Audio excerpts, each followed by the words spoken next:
up, people? It's your girl Adeola. Finally, my people, I think that one Nigerian governor is watching this show. Yes, you know do well.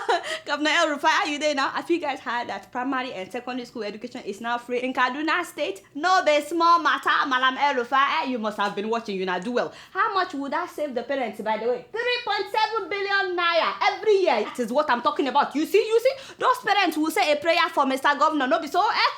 And they've also started repairing school infrastructures and supplying new furniture as well as school uniforms for the pupils. In fact, they are now feeding them. They're giving them meals. I'm like, yes, teach them and feed them well. That is what I'm talking about. I'm so excited that the contract of making school uniforms is now being awarded to local tailors instead of people that know the organs at the top. And that is what I'm talking about. All these things, by the way, my dear, how much will all these things cost Mr. Governor? 14 billion naira. You know, God bless you. Wait a minute, 14 billion naira. That is about $70 million. No, be so? Yes. Are you trying to tell me that people like Madam Madueke that allegedly knew? Don't quote me, yes. People like Madueke that stole $9.3 billion. People like that, they would take care of the whole school uniform and school fees of all public schools in several states. My people, you see what I'm saying? If El Rufai is doing this with 70 million, divide $9 billion by $70 million dollars. How much is that? 120. Bam! That is just the 9 billion, oh, not the 9.30. 128. How many states do we have in Nigeria? 36. This thing will go down times 2 and there will be left over to take care of university students. No, be so. That is if truly she stole the money, you know. My sister Inadu, I hope you are feeling better. A lot of people have been praying for you. We can't wait, honestly, for you to come back to Nigeria. Yes. So how is your governor doing in your state? Is education free in your state? With 14 billion naira, it can be free depending on how big your state is. Kaduna is actually listed as the 3rd most populated state in Nigeria. So if you're not from Kano or Lagos, there's no reason why your government cannot do this, you know, free education. I honestly cannot wait for the time that public education will be free in Lagos. Make it free. Yes, make it free. It's already free in Kano State. Yes, so are they still implementing? They need to implement on time, so you understand. It's also free in Imo State. No, be so? My people. Yes, your people, you know, do it. But why is Mr. Governor wearing school uniform? Why now? We can get the point without you wearing school uniform. You don't need to. My people, I hope you are not thinking that when I become first lady that I will be putting on school uniform. My mommies and my daddies watching this show. This next story is about one man like this. They said he's the governor of Osun State. Governor Adigbi. Adegola. What is wrong with you? Take it down. Take down the photo as well. Trying to embarrass me in front of my people. And then the governor of Edo State also said that he will soon make public schools free in his state. By the way, did you guys hear about the transformation of public schools in Edo State?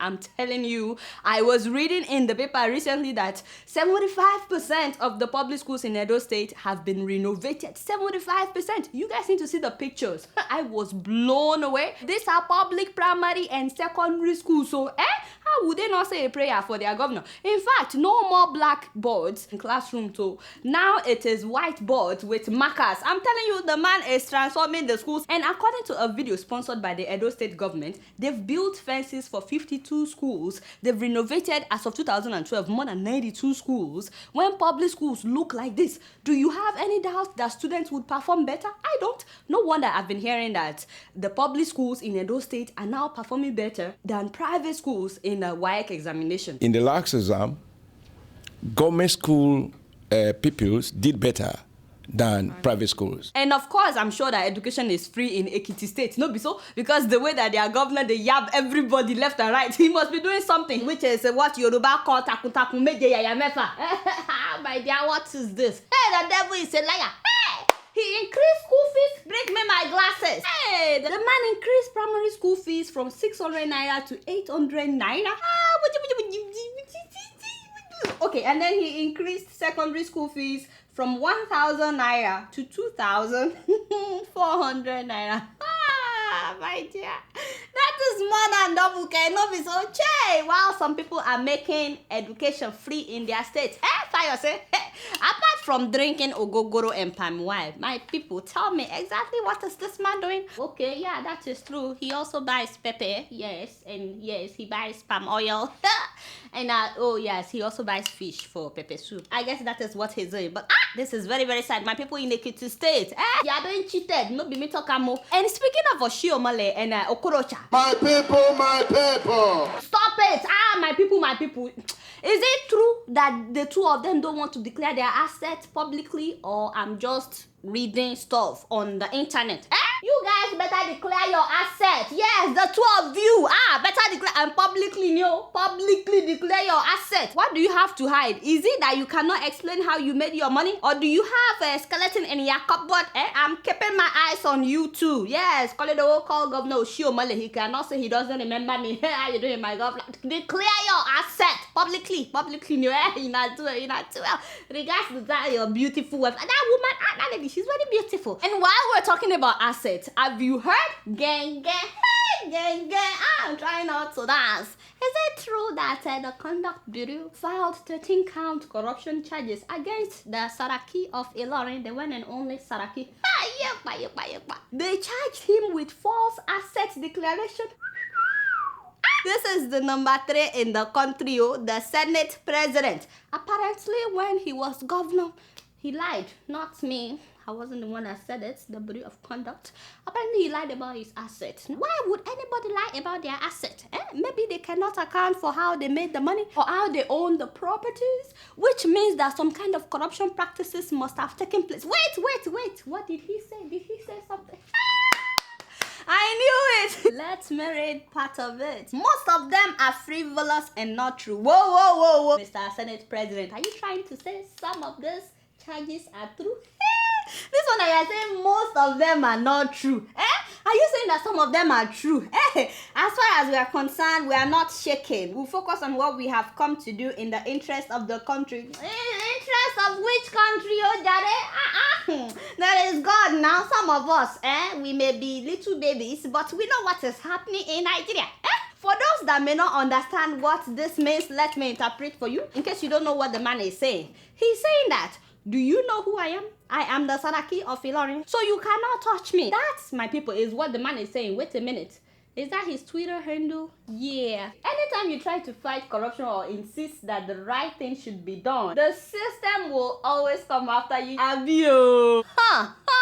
Me, I cuckoo know that nothing will come out of all of this. So many big people have gotten away with corruption charges in Nigeria. Not today. Not be today now. Before encore. Even with the new administration. Many people that were arrested by the EFCC recently have also been released. I know that some people have been probed though, and I know they are making progress. But the only thing that I'm sure of is if you are a nobody in Nigeria, they would even think twice before putting you in prison. But so long as you are a big man, that is when you can say, oh, we are not shaking when there are 13 charges of corruption against you. But you guys know I don't know anything. I mean, what do I know? I'm just a small girl. No, but so guess what? I'm just keeping it real.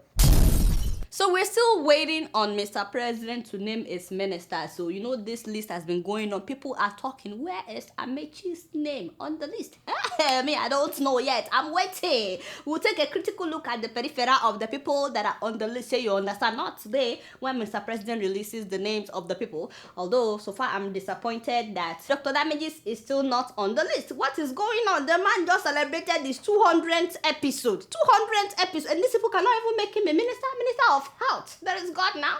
Take it easy, my brother. Let me speak for you. Even though you yab me in every of your episode, there is God, nothing spoiled. By now, I'm sure that you've all heard that Casera fired 780 workers. 780. And it's all about union or no union. The company claimed that its premises was invaded by the National Union of Food, Beverages and Tobacco Employees, who tried forcing their employees to sign up to be union members. Casera claimed that the union harassed their employees, beating up those that didn't sign sign up. Meanwhile, the union said that was not true, that for 12 years, this company, like Casera, which is owned by Indians, by the way, it's actually a Spanish drink, but in Nigeria, it's owned by Indians. They are saying that the company has prevented their employees from joining the union for 12 years. And when the employees decided to start their own union, the company fired the chairman of the union and other members. I don't know who's telling the truth, okay? The case is now in court, but I can't process the fact that they fired 780 people in one day. I cannot process that in my mind. Something ain't right. 780 people just lost their livelihood in one day. Their source of income is gone. You bet some of them have families to take care of. Why is it okay for foreigners to treat Nigerians like trash in our own country? Did I tell you that the insurance that La Casera had for those workers only covered 3,000 naira worth of treatment? 3,000. What can you do with 3,000 naira? If it exceeds 3,000 naira, forget it. And no family member is included in the insurance. And it's not just La Casera, by the way. MTN in Mayfair, Lagos has been subjecting their workers to inhumane treatment as well. Although it's a South African company, it is now under a new management owned by Indians. Once again, my Indian people, what is wrong with you? The fact that our skin color is different doesn't mean that you're better in any way. So stop mistreating people, especially in their own country. The new management has a new and crazy contract that I can't even tell you about. How do you add to the number of hours that somebody has to work and you will not add to the person's salary? Like, does that even make sense to you? Like, really? The new management came in and they cancelled all leave, so you can no longer go on leave. When people started shouting on the internet, they said, okay, you can take 1 day in a month. I'm like, are you serious? As soon as the new management came, everybody on maternity leave was told to resume with immediate alacrity. Even if you had a baby that day, you have to resume or you will lose your job. I'm trying to understand the categorical dysfunction of the cosmosis behind such catastrophic reasoning. Sure, you understand? Who does that? I read the story of one lady who just had a baby and she has to leave home at 4:20 a.m. in the morning to get to work on time, and she won't be back till midnight because of the commute. She's a new mom, for God's sake. In fact, I spoke with one of those workers and she told me that, Adeola, in 1 day alone, the management fired 11 people without any notice. Sometimes they'll fire 3 people in 1 day, sometimes they'll fire 2 people. She said, the way it is right now, you go to work with the mindset that you never know, today may be your last day at work. And now they're hiring people under the new contract and they're paying those new people half of what they used to pay us. So in other words, they're trying to get rid of us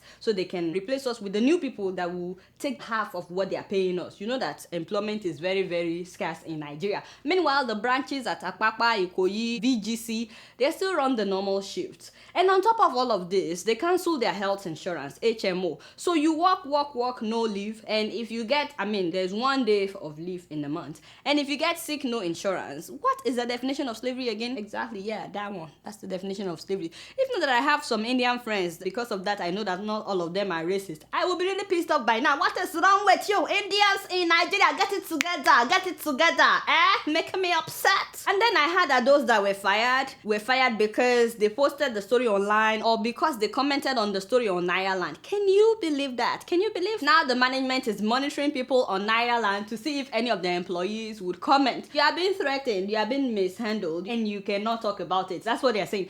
Better tell somebody that knows somebody that is connected to the August at the top that this is what the Indian companies are doing to people in Nigeria. Enough of foreigners mistreating Nigerians on Nigerian soil, Joe.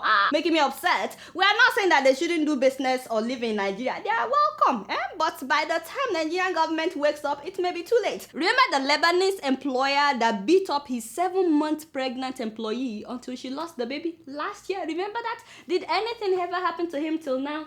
Yeah, I don't think so. You see what I'm talking about? If your government is not fighting for you inside your country, how can you expect them to fight for their citizens facing discrimination abroad? But you guys know I don't know much. Keep me updated, my people at MTN, my people at La Casera. Let me know what is happening. Guess what? I'm just keeping it real. Moving on to Zimbabwe. Oh my God. It's okay. There is no cause for alarm. I'm just a little perplexed and worried.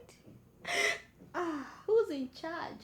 What do you mean where? In Zimbabwe. Who's in charge in Zimbabwe? Look it up. No. Mugabe is no longer in charge. My people, how is it possible that Mr. President will read the wrong speech from start to finish and not at any moment realize that he was reading the wrong speech if everything is okay? Sure you understand? Yes. Instead of a speech officially opening parliament, Mugabe read his State of the Nation address, the one that he had already delivered on August 25. He was supposed to outline the legislative agenda and highlight bills that are to be debated and to also officially open the house. None of that happened in this speech that he read. The sad thing is, the right speech had already been handed out to reporters and, key people in the audience before the event started. So every one of them was like, wait a minute, is this man reading the right thing? The whole time people were trying to interrupt him that, oh God, you are reading the wrong speech. He didn't even budge. The man led through the whole thing. Half hour. And he did not at any time occur to him that this is the wrong. I'm telling you, age is starting to catch up with the man. And these people are not letting him rest. It's not fair. It is very, very, how can they be so cruel? The man is 91, let him rest now. So you see why I'm worried. Because I don't know who's in charge. I mean, seriously, if the man doesn't realize he's reading the wrong speech, how can you convince me that he's the one in charge of the country? Don't tell me that this woman is in charge.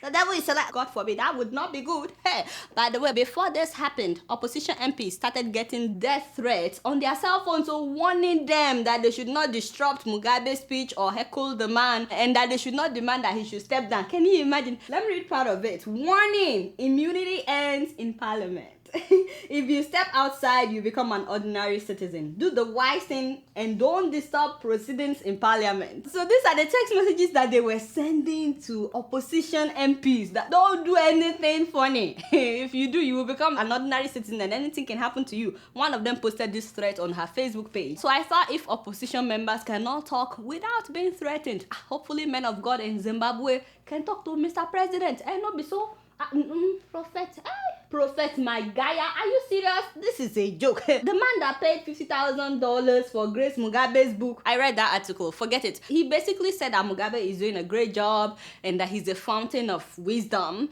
and that the economic crisis that they are facing right now in Zimbabwe is just a phase. Soon it will pass, like it passed in Germany. You see why I'm genuinely concerned for Zimbabwe? Some men of God are not even telling the truth to Mr. President. Election is happening next year, God's willing. Change will come to Zimbabwe. Yes, I can't wait. Take it down. This woman cannot be president. Don't do a terrible joke. This is very, very serious. You guys know I don't know much. Guess what? I'm just keeping it real.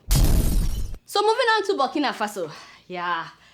It's so unbelievable what's happening there right now. Presidential guards, some soldiers loyal to former President Blaise Compaoré, interrupted a cabinet meeting last Wednesday and they detained all ministers and the prime minister and of course the interim president, Michael Kafando. In short, they took over government, they declared a coup, and guess what? They started killing young people, those of them that were trying to protest. By the weekend, more than a dozen people have been killed. A friend of mine barely escaped alive. He said that they burnt down his properties. I'm just glad that he made it out, but there are so many others who were not able to escape. Many people have been arrested, and those that were not arrested have been intimidated. I can't believe it. They recently had a massive protest and kicked out their president, Blaise Compaoré, after 27 years in power. Elections have been fixed for next month to October 11th, and now this happened. Can you imagine why? When will we get it right? Especially in many of our French-speaking African countries. When would we get it right? Do you know that the president of the Democratic Republic of Congo is also doing the same thing? He's clinging on to power.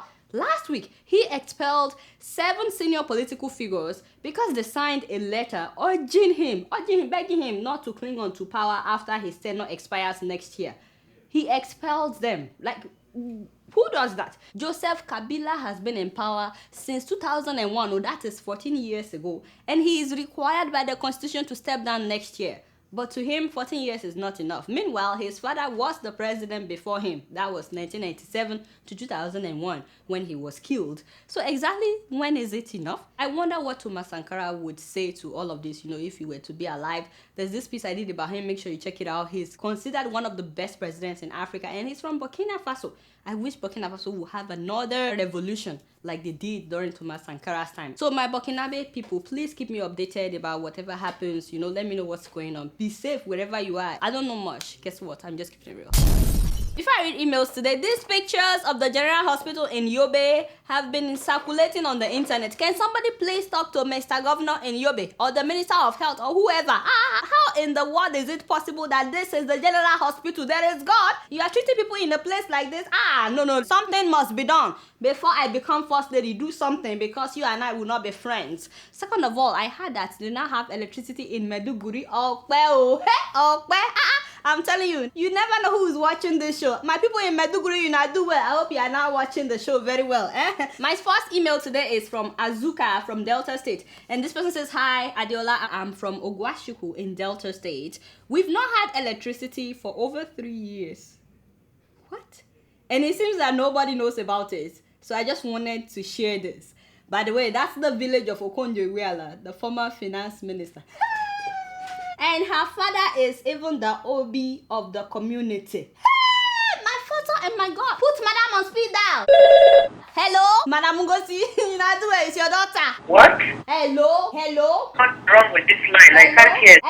There's nothing wrong with this one. Madam, I can hear you correctly. Madam, can you hear me? No, I can't hear who it is. Let me ask again. Madam, can you hear me? No. You're answering my question and you cannot hear me. Madam, there is God, there is God in everything that we are doing, Madam, we know that you don't live in the village, but I have viewers from your village that need this electricity so they can watch the news. Please fix their electricity for them. As a former finance minister, I'm sure you will know people that will know people that will be able to fix the electricity. You know, do it, Madam Ngozi. God bless you. And fix your phone. I don't know what was wrong. So last week I was in Michigan and I happened to sit next to a Kipinero viewer in the plane by the name Abidin Oladokun. And he told me about the Association for Credible Leadership in Nigeria, ACLN. And I just would like to give them a shout out for advocating for true democracy and transparency in Nigeria, even from abroad. Kudos to you guys. Kudos to all the members. I also want to wish two wonderful viewers a happy married life from the Federal University of Technology in Owerri, Akwari Onyekachi Godswill and his lovely wife. Congratulations to you guys. Wishing you a happy married life. This is a beautiful picture. And before I go, I cannot believe it, but my Oga at the top, the only doctor that can heal the whole of Nigeria, Dr. Onjakiri Damages, is celebrating his 200th episode this week. Yes. So on behalf of myself and of course, Koledo Naduel, we just would like to congratulate the good doctor. Only a few people can aspire to prosper the wire that you have inspired in your audience. Continue to prosper in all your prospects. That is from chapter 419 of the very famous book, Gentility is a Virtue. That is for Dr. Damages. He will understand. It's an inside joke. Alright guys, that's all the time that I have for emails today. Please keep sending your emails to adeola.keepingitreal@gmail.com. Alright y'all, it's been real and I'm keeping it real right up in here. Until next week, I must see y'all later. Peace out.